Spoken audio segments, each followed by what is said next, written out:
உங்கள் எல்லாருக்கும் தெரியும், கடந்த வாரம் எங்களுடைய தலைவருடைய சுற்றுப்பயணம் தொடர்பாக எங்களுடைய பொதுச் செயலாளர் வந்து திருச்சியில் முதல் சுற்றுப்பயணம் ஆரம்பிக்க இருந்துச்சு. அதுக்காக எங்களுடைய பொதுச் செயலாளர் அண்ணன் ஆனந்த் அவர்கள் வந்து போன வாரம் திருச்சி கமிஷனரேட்டில் மற்றும் அது பெரம்பலூர், அரியலூர்லாம் சந்தித்து அந்தந்த போலீஸ் ஸ்டேஷன் எஸ்பி கிட்ட கடிதம் கொடுத்துருந்தாங்க. இது வரைக்கும் எங்களுக்கு எந்த அனுமதியும் தரப்படவில்லை. எல்லா இடத்துலையும், அதாவது தலைவர்கள் சுற்றுப்பயணம் மேற்கொண்டால் எல்லா ஊர்லேயும், இப்போ சென்னை மாதிரியான அனைத்து ஊர்களிலும், அனைத்து நகரங்களிலும், அனைத்து மாநகராட்சிகளிலும் வந்து பார்த்திங்கன்னா ஒரு குறிப்பிட்ட இடங்கள் அனுமதிக்கப்படும். அந்த அனுமதிக்கப்பட்ட லிஸ்ட்டில் இருந்தே நாங்கள் ஒரு சில இடங்களை குறிப்பிட்டு எங்களுடைய பொதுச் செயலாளர் வழங்கியிருந்தார். அதற்கும் அனுமதி மறுக்கப்பட்டுள்ளது. திரும்பவும் அது போலீஸோடு சேர்ந்து மீதும் அவங்க குறிப்பிட்ட மற்ற இடங்கள்லையும் கிட்டத்தட்ட ஒரு 30 இடங்கள் அவங்க குறித்து வச்சுருக்காங்க. ஸோ அந்த 30 இடங்களிலும் நாங்கள் மறுபடியும் கிட்டத்தட்ட 2 கடிதங்கள் கொடுக்கப்பட்டுச்சு. இன்றைக்கி காலையிலையும் 3வது கடிதமாக போலீஸாரே அவர்கள் எங்கே இடம் உகந்ததாக இருக்குதோ அந்த இடத்தையே குறிப்பிட்டால் கூட அங்கேயே நாங்கள் எங்களுடைய தலைவரின் பயணத்தை அந்த வழியிலாக மேற்கொள்கிறோம் என்று கடைசியாக இன்று காலை கடிதம் கொடுத்திருக்கிறோம். இது போக டிசம்பர் கடைசி வரை, டிசம்பர் 20ஆம் தேதி வரை எங்களுடைய முழு சுற்றுப்பயண விவரம், அதாவது எங்களுடைய தலைவரின் மொத்த சுற்றுப்பயண விவரத்தையும் இன்று டிஜிபி அலுவலகத்தில் ஏடிஜி எல்என்டோ அவர்களை சந்தித்து அவர்கிட்ட வந்து மொத்த பயண விவரத்தையும் கொடுத்துருக்கோம். ஏன்னால் இதே மாதிரியான ஒரு விஷயம் அனைத்து ஊர்களிலும் அனைத்து இடத்துலையும் எங்களுக்கு நடக்கக்கூடாது. இன்னொன்று, ஒரு தலைவர், ஒரு கட்சியின் தலைவர், இன்றைக்கி மக்கள் அபிமானத்தை பெற்ற தலைவர் எங்களுடைய அண்ணன் விஜய் அவர்களின் ப்ரோக்ராம் மட்டும்தான் எல்லா இடத்திலும் தடை செய்யப்படுகிறது. எங்களுடைய கட்சி நிர்வாகிகளுடைய ப்ரோக்ராம் எல்லா இடத்துலையும் அவருடைய நிகழ்ச்சிகள் எதற்கும் அனுமதி கிடைப்பதில்லை. எங்களுடைய தலைவர் நீங்கள் பார்த்துருப்பீங்க, ஆர்ப்பாட்டத்திற்கும் நாங்கள் நீதிமன்றம் சென்று தான் ஆர்ப்பாட்டத்திற்கு அனுமதி பெற்றோம். மாநாட்டிற்கும் தெரியும், எவ்வளவு தடைகளை தாண்டி கிட்டத்தட்ட 20 நாட்கள் தொடர்ச்சியாக ஃபாலோ பண்ணி தான் நாங்கள் வந்து அனுமதியை பெற்றோம். அதே போல் சுற்றுப்பயணம், நீங்கள் எல்லா தலைவர்களும் சுற்றுப்பயணம் மேற்கொள்கிறாங்க, எல்லா கட்சியினரும் மேற்கொள்கிறாங்க, எல்லாருக்கும் கிடைக்கும் அனுமதி எங்களுக்கு கிடைப்பதாக இல்லை. ஸோ அதனால தான் இன்றைக்கி மொத்த விவரத்தையும், அதாவது மொத்த பயண திட்டங்களையும் இன்றைக்கு வந்து டிஜிபி அலுவலகத்தில் கொடுத்துருக்குறோம். அது போக அந்தந்த மாவட்டங்களிலும் எஸ்பி கிட்ட தனியாக வந்து நாங்கள் கொடுப்போம், ரெப்ரசன்டேஷன் கொடுப்போம். மொத்த ப்ரோக்ராம் பிளானையும் கொடுத்துருக்கோம். இதற்கப்புறம் கண்டிப்பாக மக்களும் பார்த்து கொண்டிருக்கிறார்கள். அதாவது இன்று கட்சி ஆரம்பித்து மக்களுக்காக ஏதாவது செய்ய வேண்டும் என்று தன்னுடைய அனைத்தையும், தன்னுடைய இன்றைக்கி ஒரு கேரியரின் உச்சத்தை விட்டு வரும் எங்களுடைய தலைவருக்கு இது போன்ற இடைஞ்சல்கள் ஒவ்வொரு நாளும் வந்துட்டுருக்கு. இதை அனைத்தையும் மீறி மக்களுடைய ஆதரவு, பேராதரவு இருக்குது. அந்த பேராதரவோடு நாங்கள் அனைத்தையும் தவிடுபடியாக்கி இந்த தேர்தல் வரை மக்கள் சந்திப்பு எந்த தடையும் இல்லாமல்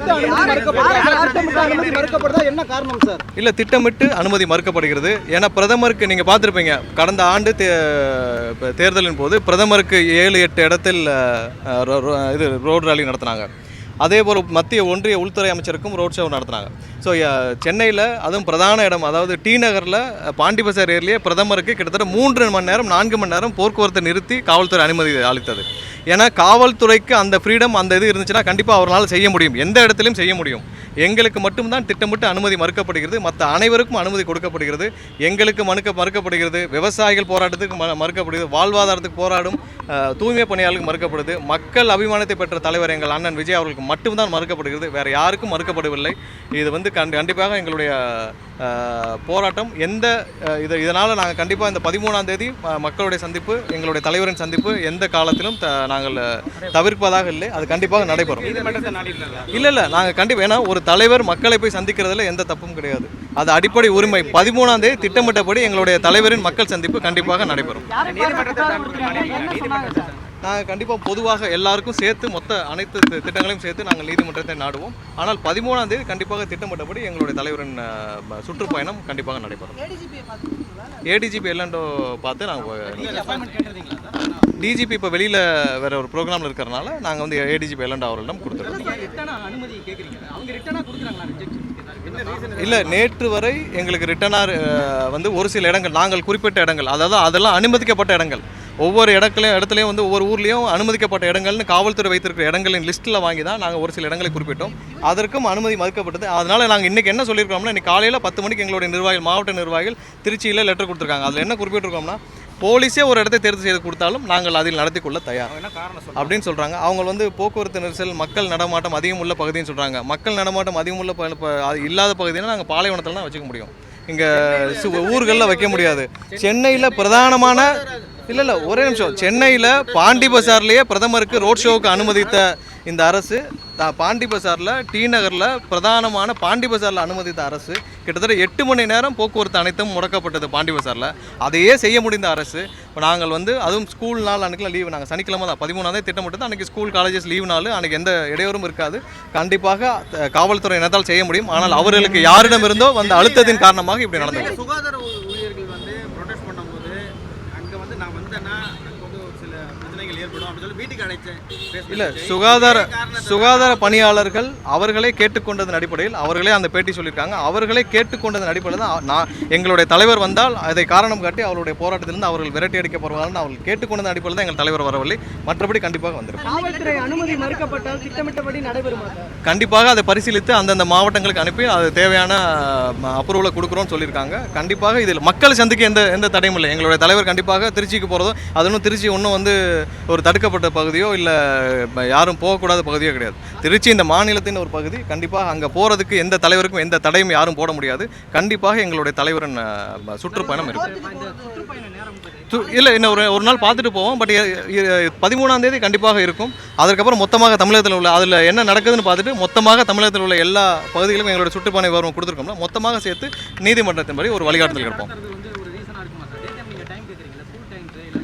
எல்லா மக்கள் சந்திப்பும் டே டைமில் தான் நடத்த முடியும். நான் எல்லாம் இரவு ஒரு 12 மணிக்கு 1 மணிக்கு நடத்த முடியாது. மக்கள் சந்திப்பு மக்களை சந்திக்க ஒரு கட்சியின் தலைவருக்கு பகல் நேரங்கள், அதுவும் வந்து நாங்கள் கேட்டிருக்கிறது ரொம்ப லீனியண்ட்டாக சனிக்கிழமை கேட்டிருக்கோம். சனிக்கிழமை கண்டிப்பாக பள்ளி கல்லூரிகளுக்கு அன்றைக்கி லீவ் நாள் அன்றைக்கி கேட்டிருக்கோம். ஸோ அதை தடுப்பதற்கு யாருக்கும் உரிமை இல்லை. நீங்கள் மற்ற தலைவரோடைய சந்திப்பு அந்த திட்டமிடலாம் பாருங்கள். எதையும் பார்க்காமல் அன்றைக்கி பக்காவாக ஒரு ஒர்க்கிங் டே இருக்கும். அன்றைக்கி வந்து ஒரு பிரதான சாலைகளில் வச்சுருக்காங்க. ஏன் நேரு ஸ்டேடியத்தில் வைக்கலையா, இல்லை சென்ட்ரலில் வைக்கலையா, இல்லை டி நகரில் வைக்கலையா? ஸோ முக்கியமான இடங்களில் அவங்களால செய்ய முடியும். ஏன்னா ஆல்டர்னேட்டிவ் ரூட்ஸ் கண்டிப்பாக காவல்துறையில் போட முடியும். ஆல்டர்னேட்டிவாக ரோடு டிராஃபிக்கை மூவ் பண்ணுறது கண்டிப்பாக பண்ண முடியும். இது எல்லாம் தாண்டி கண்டிப்பாக அரசியல் காழ்ப்புணர்ச்சியின் ஒரே காரணமாக தான் இது நடக்குது. நேற்று கூட எங்களுடைய பொதுச் செயலாளர் மீது ஒரு வழக்கு தொடுக்கப்படுது. கோயிலில் போய் சாமி கும்பிட்டு போகிறதுக்குள்ளே ஒரு வழக்கு, அதுவும் வந்து நான் பெயிலபிள் செக்ஷனில் ஒரு வழக்கு. இதெல்லாம் எங்களுடைய தலைவரின் டூர் ப்ரோக்ராமை முடக்கிறதுக்கான செயல். எதுவும் எங்களை தடுக்காதுன்னு தான் எங்களுடைய கடைசி கருத்து. இல்லை, இதில் மக்களை போய் சந்திக்கிறதுக்கும் திருச்சி போகிறதுக்கும் எங்களுடைய தலைவர் போகிறதுக்கும் யாரும் தடை போட முடியாது. இப்போ யாராவது திருச்சி போகக்கூடாதுன்னு சொல்லுவாங்களா? திருச்சியில் போய் அங்கே போய் இருக்கிற அங்கே இருக்கிற பகுதியில் பார்க்கக்கூடாதுன்னு சொல்லுவாங்களா? எங்களுடைய தலைவரின் சுற்றுப்பயணம் கண்டிப்பாக இருக்கும். அவர்கள் இன்றைக்கி நாங்கள் கொடுத்ததே அவர்கள் எங்கே அனுமதிக்கிறாங்களோ அங்கே பண்ணிக்கிறோம்னு சொல்கிறோம்.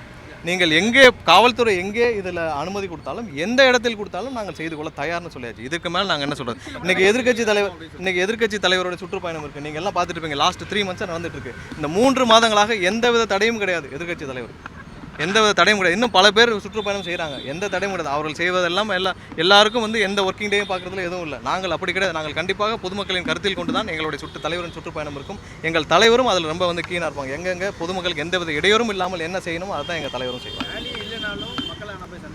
மக்களை கண்டிப்பாக சந்திப்பது ஒரு தலைவரின் ஒரு அடிப்படை உரிமை. அதை கண்டிப்பாக பரிசீலனை செய்வோம்னு சொல்லியிருக்காங்க. நாங்கள் கிடைக்கும் நம்புறோம். இருந்தாலும் நாங்கள் நீதிமன்றம் நாடுவோம். இப்போதைக்கு திருச்சியிலையும் அரியலூர்லையும் கொடுத்துருக்கோம், பெரம்பலூர்லையும் கொடுத்துருக்கோம். அடுத்தடுத்த மாவட்டங்கள் அடுத்தடுத்த வாரங்களில் நாங்கள் போகிறப்போ இதே மாதிரியான ஒரு பிரச்சனைகள் வந்தால் நாங்கள் எதிர்கொள்கிறதுக்காக தான் இப்போ மொத்தமாக கொடுத்தோம். இல்லை, இப்போதைக்கு எங்கேயுமே அப்ரூவல்னு கொடுக்கல, ரிட்டர்ன் அப்ரூவல்னு கொடுக்கல. அடுத்தடுத்த வாரங்களில் நடக்கிற ப்ரோக்ராமுக்கு இதே மாதிரியான இடையூறுகள் இருக்கக்கூடாதுன்னு சொல்லிட்டு தான் மொத்தமாக இன்றைக்கி டிஜிபி ஆஃபீஸில் ரெப்ரசன்டேஷன் கொடுத்துருக்கோம். அடுத்தடுத்த மொத்தமாக எல்லா பிளானுக்கும் சேர்த்தா நாங்கள் அடுத்து வந்து உயர்நீதிமன்றத்தை நாடி அங்கே வந்து ஒரு டைரக்ஷன் பெறலான்னு திட்டமிட்டிருக்கோம். அது இந்த வாரத்தில் நடக்கிறதை பொறுத்து தான். பட் கண்டிப்பாக இதில் இந்த 13ஆம் தேதி ப்ரோக்ராமில் எந்தவித தடையும் இருக்காது. ஒரு மக்களை சந்திக்கிறதுல எந்தவித தயக்கமும் இருக்காது. இதில் நாங்கள் எங்களுடைய பயணம் திட்டமிட்டபடி இருக்கும்.